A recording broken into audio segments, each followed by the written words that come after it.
tell you that President Muhammadu Buhari was in Katsina State today alongside the presidential candidate of the APC, Bola Ahmed Tinubu. And it was a homecoming of some sort for President Buhari, who took the presidential candidate and raised his hand at the podium. For the PDP candidate, Atiku Abubakar, he was in Benue State, where he's promising the people of Benue State that he will ensure that he stops the issue of killing and ethnic clashes should he be elected as president. What about the Labour Party candidate, Peter Obi? He was in Ilorin in Kwara State. As soon as he touched down at the international airport in Ilorin, he went straight to the Emir of Ilorin's palace before he went to the rally ground to speak to the supporters. And part of the stories that we are following for you as our major story is some of the political parties have gone to court getting an injunction to stop the CBN of thinking of suspending the Naira note swap policy. 3 states, Kogi, Kaduna, and Zamfara State, have also gone to court over this matter. The Buhari government under the APC will be wrapping up the business, their business, which they engaged with Nigerians in the past 7 years or so, about May this year. But after 2 terms in office, how would you say the Buhari government have fared, considering that the party is seeking re-election? There is a man popularly referred to as the poster boy of the Buhari cabinet from the first term. He's a former governor of Lagos State, a senior advocate of Nigeria. Mr. Babatunde Fashola is our guest tonight. And he's been superintending over the Works and Housing Ministry over the last 7.5 years or so. Tonight, Mr. Fashola joins me live here in our election studio. Thank you so much, Mr. Fashola. Thank you so much for joining us tonight. Thank you for having me, and Happy New Year to you and to viewers. We're saying for the first time, isn't it? So, although it's February, though. Yeah, I'm seeing you for the first time. Thank you so much. Let me commend your organization for the investment in this new studio, and it shows that you're here for the long term. Thank you so much. Appreciate it. It's more beautiful to the eyes than even what you see on television. Precisely so. Thank you so much. Let's get started. I'd like to make an assessment because there is so much that are being imputed in this government, and you as a person, a lot burden was put on your shoulder. Let me begin with perhaps one project that a lot of people will be expecting to get an update on, and that is the Lagos-Ibadan Expressway. In July 24, 2022, you were on Sunday Politics on Channels Television, and quote, you said, "We are hoping we will be done before Christmas." What is the state of things now? Okay, we have 2 contractors there, RCC from kilometer 44 to kilometer 127. They are currently at about kilometer 117. So we have just about 10 kilometers more on that stretch. We have Julius Berger from kilometer 43.9 to kilometer 0 at Ojota. They're working on about the last 3 kilometers into Lagos. Where we are is that everybody who uses that road now will tell you that there's a remarkable difference, and it is a difference for the better.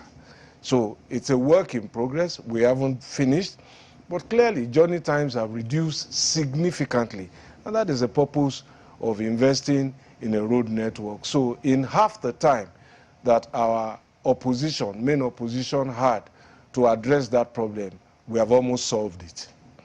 So you couldn't meet the deadline that you set, the timeline that you set? In construction, deadlines, and at the time we were talking, there were so many things that have moved across the world. Price of products, there's been a pandemic that nobody foresaw, there's been a war that has affected logistics and supplies, and you and every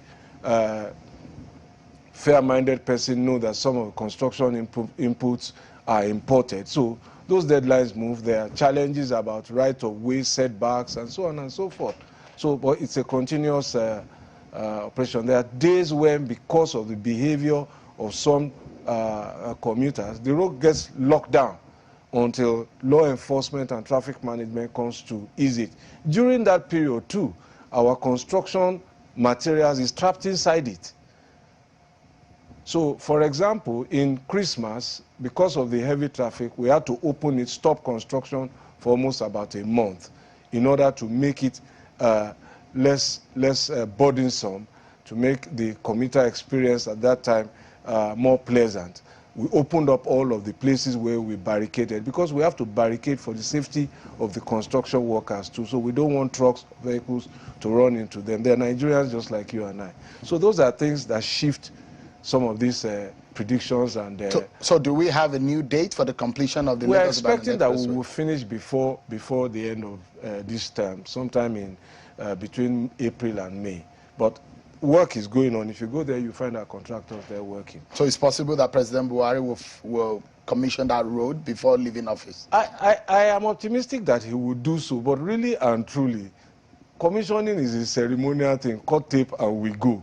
The truth is that over 90% of the road essentially is in use by the people who need it most. And the experience is better. And that is the more important thing, rather than just coming to cut tape. So have you settled the issue of concession on that road? No, concessioning will come later, because the NSIA that keeps the funds for the recovered funds for payment of contractors is also looking to attract investment. But the important thing first is to build the assets, and then you can bring private sector capacity to manage it. That was one of the mistakes that our main opposition and predecessors did. They expected that one individual, it's not any fault of his in that sense, one individual will raise enough money, about 200 and something billion naira. Who was going to lend 200 billion naira in this economy for a 25, 30, 35-year asset? Who is giving 35-year money? These are responsibilities of government to build the social assets. Then you can then bring private management into it. And that is the superiority and difference of thinking in terms of both of us. We got the job done substantially in less the time that they had the opportunity to do it, and nothing happened. Maybe but you were exposed to more funding than they were. Could that also be the case? I think you need to just look at the cycle. The biggest source of revenue for this government, for the Nigerian government until recently, when we started doing better in the non-oil sector, was oil revenues. Oil revenues reached $140 in their time. But instead of fixing critical assets and critical infrastructure, what did they decide to do? They did not want debt. So they left the asset. They picked $12 billion cash and went to pay to redeem debt. But immediately after that, they started borrowing again. So those are economic choices that Nigerians will have to make in the next few weeks and see which model is better. Oil prices tanked to less than $40 when we came in. A recession that they foretold in 2014. They said a recession was coming. That's what we inherited. Construction workers were laid off. I was addressing them today. One of them, out of 5 that I spoke to in 2015, one of them had laid off 5,000 workers. And government was owing that company $3 billion. Today they're employing workers by the hundreds of thousands because we brought them back to work. And I told them today, go and vote for your business. It's not partisan anymore. Go and vote for who has done you a better deal. And I'd like to ask you, if we touch on all of the projects you promised as a government, we might not leave here today. But I'd like to touch on those ones that are perhaps the biggest of those projects. And the second one that comes to mind is the second Niger Bridge. There was a time during the festive period that you opened up a segment of that road to commuters. That to brighten the minds of a lot of people that have been looking forward to that road being constructed, that channel being opened or bridge being constructed. What is the estimated time? Because the time that you also set, and I don't want to keep going back to your timeline, because if I quote you back and back on your timelines, it means that you've not been able to meet a lot of them. But this time around, what is your realistic target of finally opening up that road 100%? Okay, when you are talking about these assets, I think it's important to understand also that infrastructure is not the end. Buhari never campaigned on infrastructure, he campaigned on the economy. And I don't see what you can realistically do in any economy where the infrastructure is aging, it is insufficient, and it is broken. So he campaigned on it. So infrastructure is just a means to get the economy back on the road. One party says that, oh, we will privatize it. We've seen the attempt to privatize the Lagos-Ibadan Expressway, and for 16 years it didn't produce a road. We also saw the attempt to privatize the second Niger Bridge, and for about 5 or 6 years, between 2010 and 2015, there was no bridge. Buhari understands, the APC understands, this government understands that this is a social investment. The government has to lead that investment. And so we have made that investment. Bridge is finished. The Onitsha side road is essentially finished. It's the link road on the Asaba side. And again, so that you understand, these are not items for celebration for us. They are essentials of government to drive the larger objective, which is to move people. So the River Niger is just a few kilometers, barely 2 kilometers. People used to spend 18 hours there. And the president said, look, since you finished the bridge, they can use the construction road. Why don't you open it to the public? And we did just that. And the result and the impact was tremendous. 18 hours, sometimes the whole day, became a matter of minutes. So that shows you the relationship between infrastructure development, quality of life, and so on and so forth. So what we expect now is that before around the 15th of May, thereabouts, the timeline we have. But don't forget, some of these timelines also shift because of the local circumstances. For like 2.5 or 2 years, it has been difficult to work in parts of that place because they stopped work on a Monday. So if you look at the number of days we've lost over 2 years, you must factor it into some of these moving targets. Then there are compensation issues that people don't see. We have to relocate all the 132 kV lines, transmission lines across. We have to shut down power between those states. We have to work with electricity companies. So these are things that we don't control. We make estimates based on our reality, and then we deal. So it shows, first of all, a government that is planning. Plans can move. That is the reality of life. But at least we have a plan. And bridge is finished. One side of the link road is completed. It remains 4 kilometers of work. I think we deserve every commendation. We've done what the opposition couldn't do. It was an electoral promise. It's now a real bridge. Bodo Boni Bridge, the road that should link Nigeria's most prolific gas production resource, where we take a lot of money. There was no road for centuries. There were 3 failed attempts to build that bridge. It's going to be finished in December of 2023. I've been there a couple of times. Your crew have covered it. So some of the heavy lifting, the Apapa Oronshoki Road, built since 1975, these are economic assets. They lead to ports. They lead also discharge petroleum products. That's how you get an economy going. Almost finished. Yeah, Mr. Fashola, Nigeria has about 36,000 kilometers of federal roads. Yes. Can you tell us tonight how many or what is the percentage of that of these kilometers of road have you been able to fix or do since you got into office over 7 years? At the last count, I think in the last quarter of last year, first month of the last quarter, we had over 13,000 kilometers of road under construction. And as at that time, we had covered about 8,000 kilometers of road. Just this morning, we were presenting another check, symbolic check of 110 billion naira for Sukuk. And the Sukuk on its own, that intervention alone, has covered about 2,800 kilometers of road. Some of the roads, you know, the Outer Marina in Lagos, or your Ogbomoso, there's a lot, and you see the signs. So people see, so when people are talking about debt, yes, it is good to have a conversation about debt, but there are alternatives to debt. Let us look at them. Should we increase taxes? Another alternative is, should we stop the project? So when people are talking about debt, they don't talk about assets. So that Sukuk funding, which is debt, has brought 2,800 kilometers of road. Those are assets. So that's why I call them home economists. They don't know public finance and nation building. Because the truth is that when you are talking about debt and cash, what are your assets? These are the assets that will last, excuse me, for at least another 1 or 2 generations. So, Mr. Fashola, when you talk about this infrastructure, and I'll take you to one. I'm driving home a question here with this very slide. And I'll use South Africa as an example. South Africa is the second largest economy in Africa with over $405 billion. And that's after Nigeria.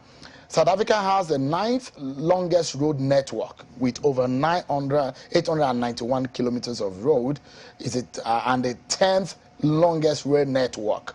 South Africa's GDP grew by 2.3% in Q3 of 22, while Nigeria grew by 2.96%. Nigeria is not ranked. There is a strong correlation between infrastructure spend and economic growth. South Africa does not have many uncompleted projects like Nigeria. My question is, Mr. Fashola, how come South Africa is able to do this and Nigeria cannot? First of all, you have to understand that there are different constitutional arrangements in South Africa. South Africa is not a federal republic. We are a federal republic. And so there are interchanges between levels of government. But more importantly, when was all of this South Africa's infrastructure built?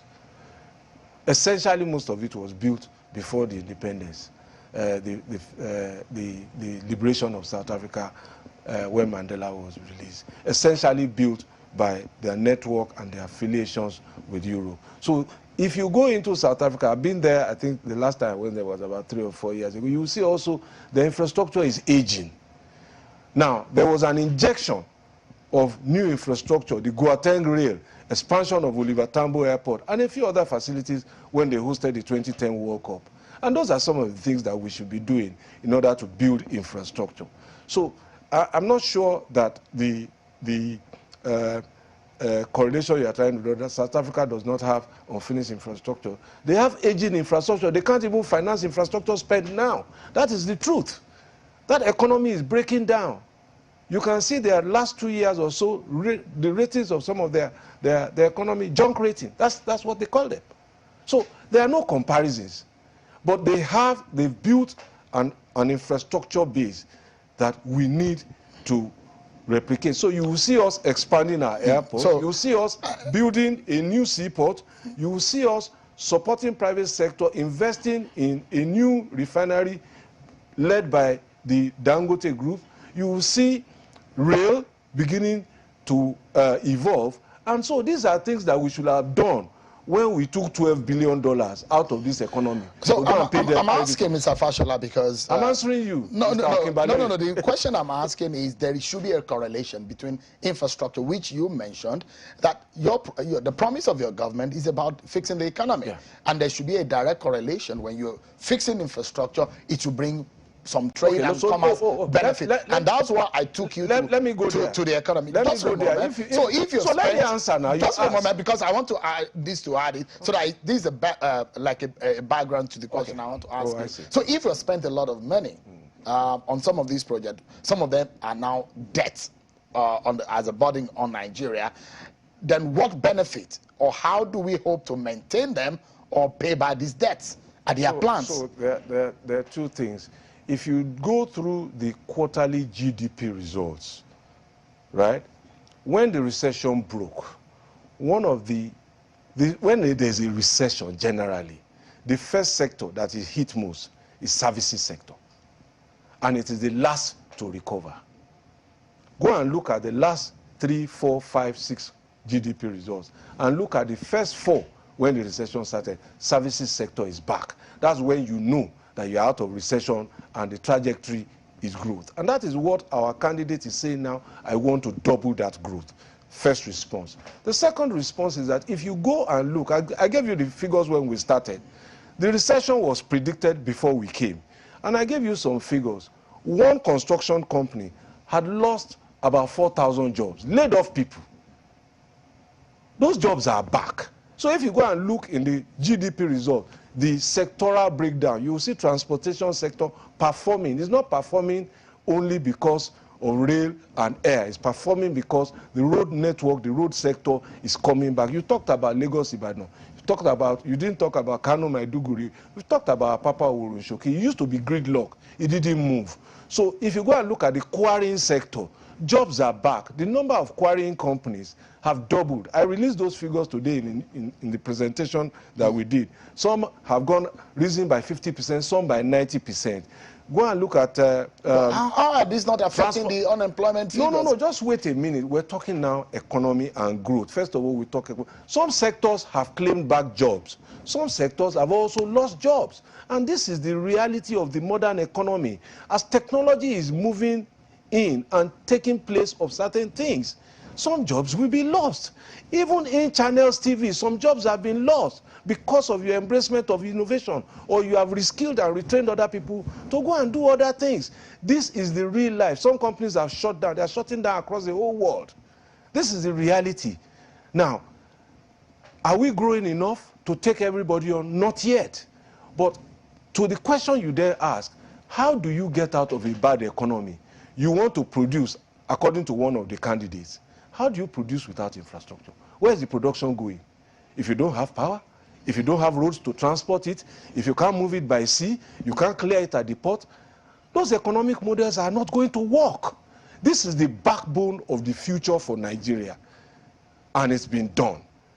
It's not complete, but the backbone is there. Right. Look at those periods when we used to say a glory period. That was the period we built most of the infrastructure. That was when we built Tinkan Island and all of that. So we need to go again. We need to take a break now. When we come back, although the time I allotted for infrastructure has taken a lot more time, but there are a few issues that are like, I mean, you are the man who's always talking about tolling. Is it possible? How can we sustain and maintain these roads? The old Abeokuta road, have you resolved the issues with the governor of Ogun State? These are some of the issues. Then we come to your former principal, Bola Tinubu. Is it a person that is fit to handle the affairs of Nigeria in 2023? I'll be asking you some of these questions after this break. Stay with me, everyone. We'll be right back.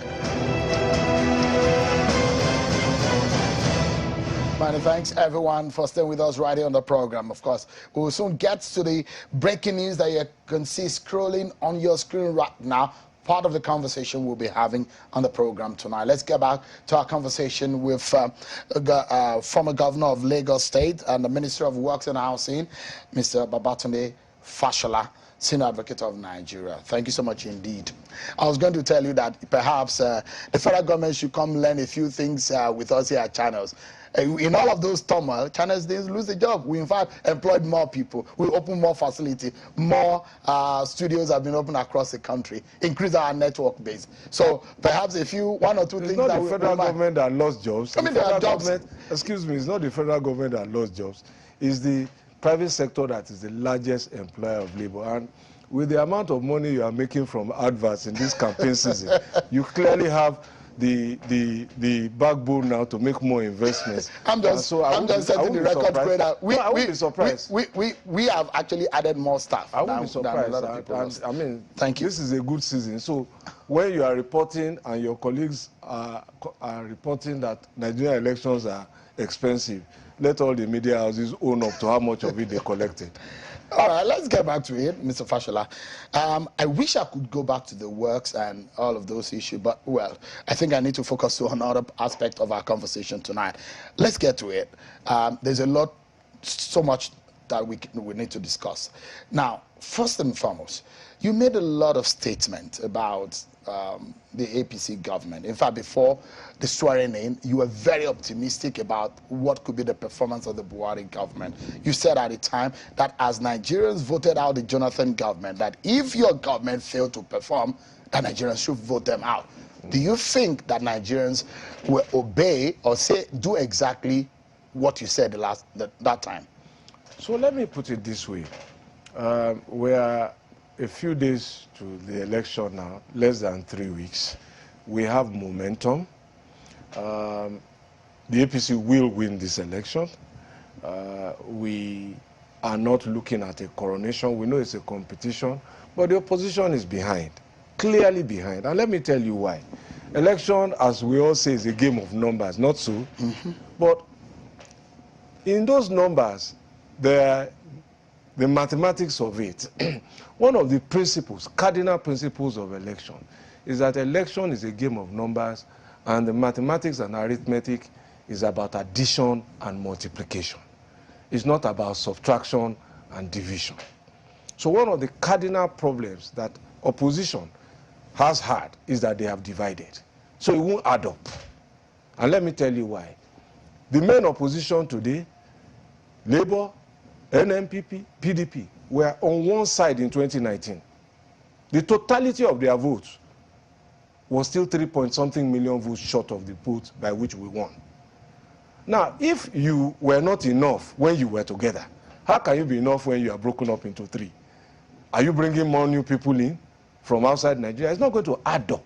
It's just that simple. People have made up their mind. And then all those self-serving polls that you see, I am happy that a lot of more people, especially in the elite cadre, are showing interest in our elections. I've been polling since 2002. This is the 21st year. And immediately you started, they came on your program to come and discuss those polls, 1,000 samples. I used to laugh when I watched them at home. They were self-serving. Sample base was inadequate. If you did basic probability in mathematics in secondary school, you would not know that those polls were either self-serving or they were totally incompetent or a combination of Have you conducted your own polls? Just a minute, let me finish. Just a minute. So you will see undecided number, 34, 40%. Where do you get that? The polls we have, a sample size that started with 20,000 people in 2014. And we were talking to those who have voted before, not those who have never voted. Likely voters who have voted before, and then those who promised that, oh, this was their first time. That was the base of our poll since 2014. Never been wrong. Let me also tell you that we've reduced the numbers now, but we don't do phone-in poll. In person, we've done a 5,000 sample polls. APC is clearly ahead. With how many, what percentage? I won't tell you that here. Don't worry. Let me tell you, so, to the undecided, the number of undecideds now averaging below 5%. So let me say to those undecided people, this is a job interview. And one of the things you should be looking at now is, first of all, what is the reference of the candidates from their previous employers? So no, please. Just a moment. Before we get into that, Mr. Fashola. You don't want to go there? No, we will go there. But I asked a question earlier, and it's about what you said. And you were categorical. I'm telling you that this is what the polls say we are going to win. I'm answering you. And I'm giving you the reason. As your party deliver on the promises to Nigerians? I'm telling you that we are going to win. Most of the promises that we made, we are working on them. We are evolving. We are making progress. In some places, we need to do more. And this is why we feel that we will be entrusted with the capacity to complete what we have started, because people can see the difference. One of the things you fail to see is that, look, even in the process leading up to the evolution of the candidates, right, one candidate became very polarizing, divided the country into 2, polarized his party, divided it further. And then they went into subtraction. They lost some of their governors. We've gained more governors. So where is the path to victory? Except in those paid and sponsored polls, 1,000 sample, where 500 people don't participate. And about, so look, listen, this is empiric. The rubber is meeting the road now, and you will begin to see campaigns begin to lose steam. You know, when Alex Ferguson and Arsene Wenger used to compete and round each other's clothes, there was one season Alex Ferguson said, this is squeaky bump time. Now we're in squeaky bump time. To the special one. We are on the home run now. To the special and one, you will see the seats will get hot. so this is where we are. We have the momentum, and we're not going to lose it. I know you play football. I know you're a Man U fan.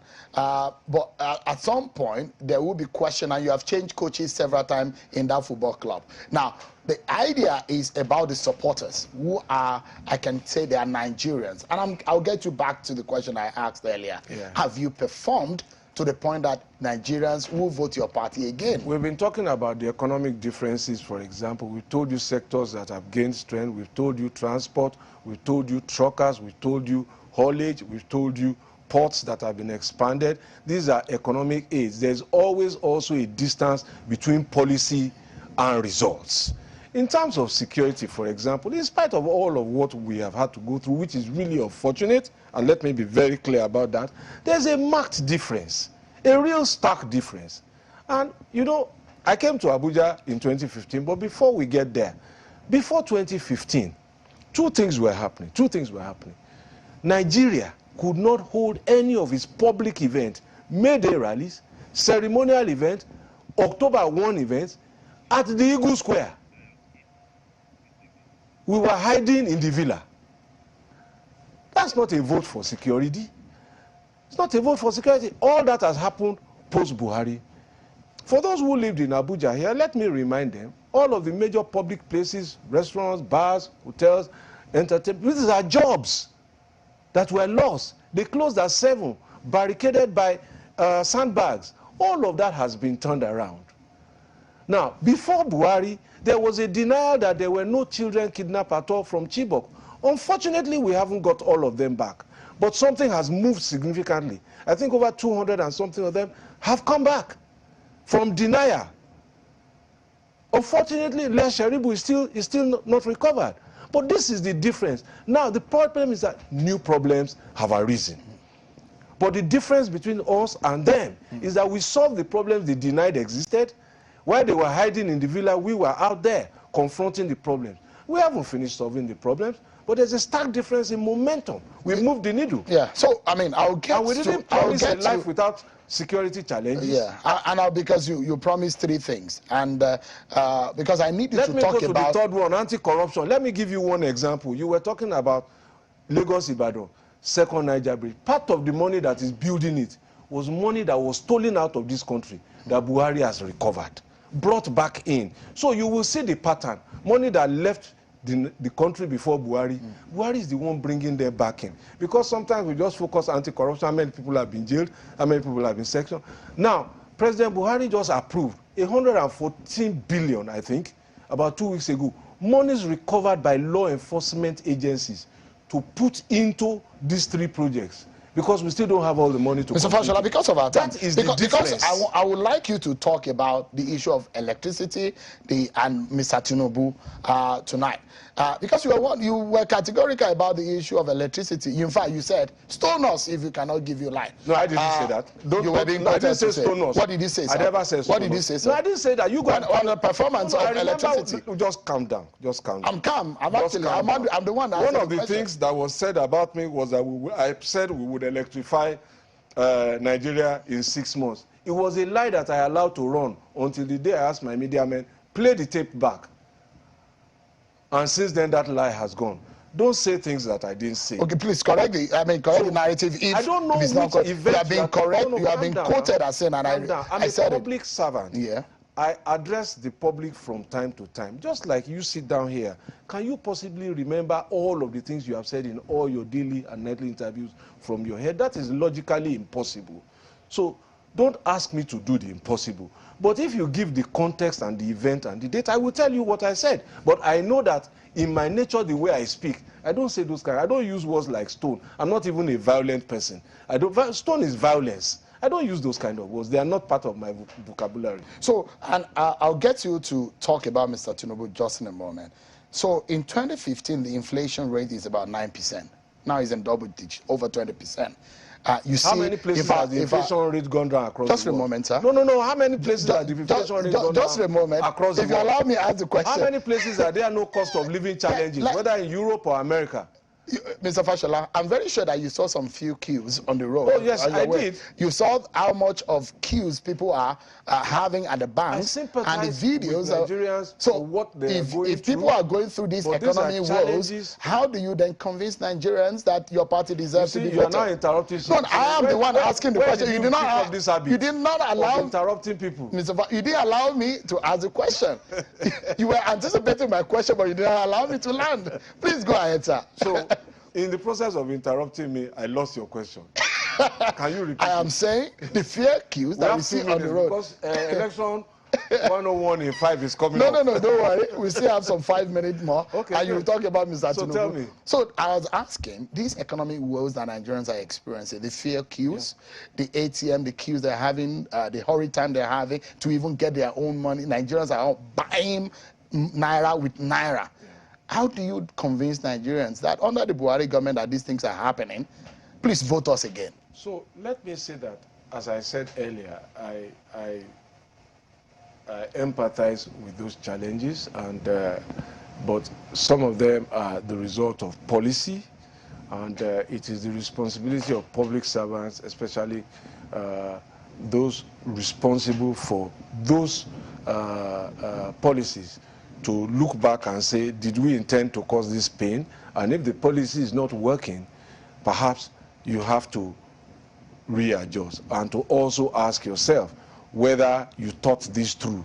As a public officer before and now, I have had cause to reverse myself when I saw that my policies were causing unintended results.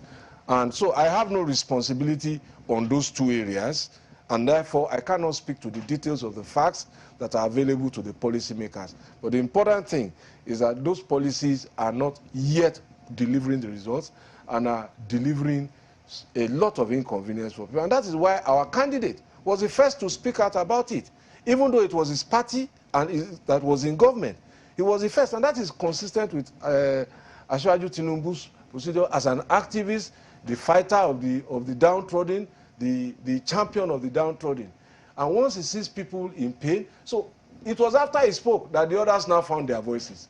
And one of them has now come back to say, okay, don't even extend it. What is he benefiting from contributing to the pain by saying don't extend it? Because it is clearly having consequences that are not intended. One of the consequences that is unintended is pain and inconvenience.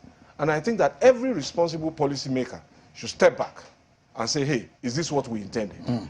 So, as a senior advocate of Nigeria, please weigh in on the breaking news that we're having right there on the screen. And two things are happening. 3 APC governors today took the federal government to court over the Naira redesign deadline, and another 14 political parties are threatening to boycott the election if the deadline is changed.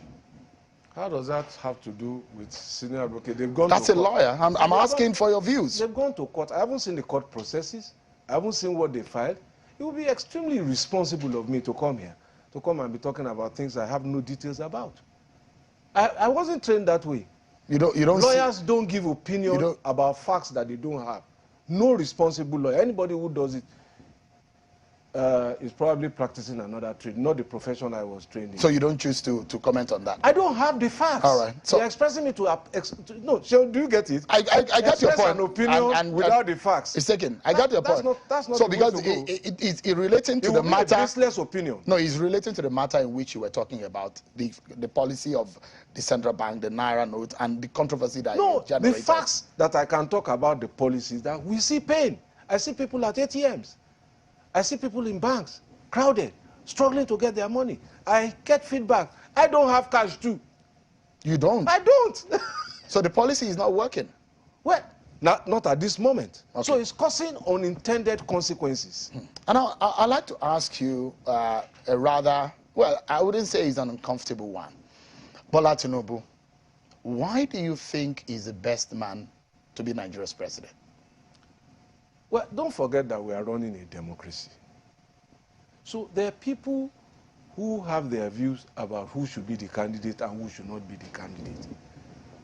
But if you go back to the origins of democracy, it says let the will, the majority will, that was the will that prevailed in an open primary. That's our candidate. And so he's the legitimate candidate of our party. And our party has momentum to beat the other parties who used to be one and have now broken up into 3. And when they were one, their votes were not enough to beat us in 2019. Now that they've broken to 3, how can the sum total of 3 parts that was inadequate as one be able to take us? That's my answer. I mean, and I think the interest of Nigeria should be paramount, isn't it? No matter what the game is or the end game may be like. In all of the competitors, 18 of them that will be on the ballot on the 25th of February, can Mr. Tinubu fix some of the problems of this country? He says he's coming on the slogan, renewed hope. Yes. So, again, clearly, if you look at his track record in his previous public service experience, whether when he was senator, he chaired the largest committee of the Senate ever. They've broken that committee into about 5. Banking, currency, I think appropriation and something. They've broken it into about 4. if you look at his experience and his record as governor of Lagos, right? I've had cause to tell people, and I will repeat it again, many of his policies have gained widespread acceptance across Nigeria, including opposition states.